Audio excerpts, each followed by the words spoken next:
i-ready na natin yung ating mga ingredients para sa ulam natin. So, meron tayong bawang.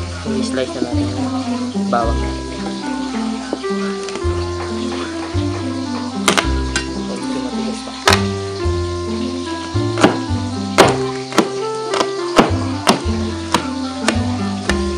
So mga idol, kasi sabi nila daw, yung bawang daw kasi kailangan naka siya.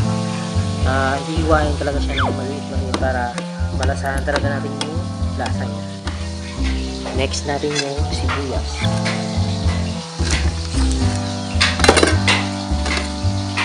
Yung lulutuin ko pala mga idol,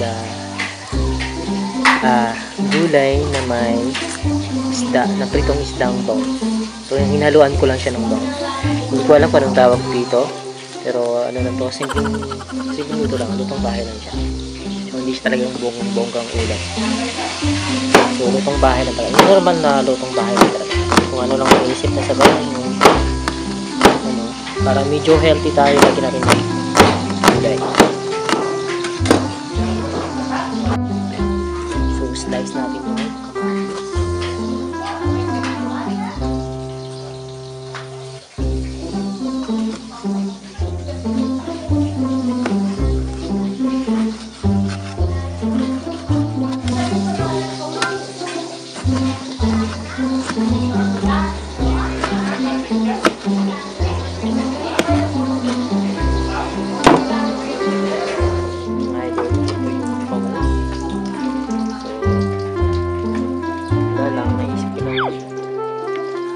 alam ko nung klaseng luto ito. Basta lutong ano lang. So mga idol, yung luto ko parang ano lang to. Hindi talaga siya pang professional na luto. Parang lutong bahay lang po sa mga idol.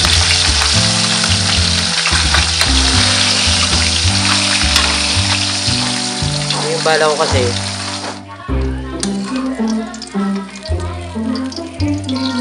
i-drain lang po natin yung oil. So, ako lang po natin.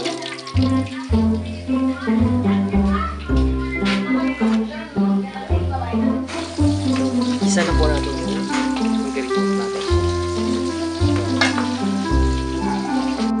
Lagay natin yung bawang.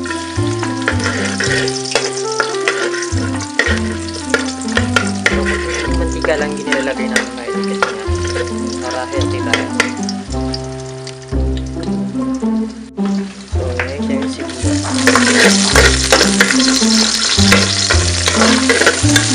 So, huwag natin medyo sunogin yung bawang para masarap.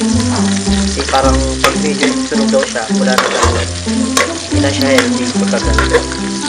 So, hintayin na natin medyo mag-golden brown.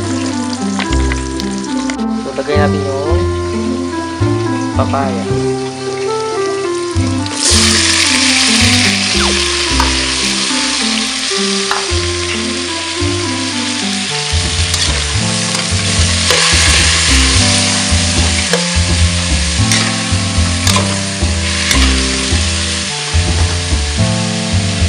Tapos, hintayin natin ilang minutes, takpan.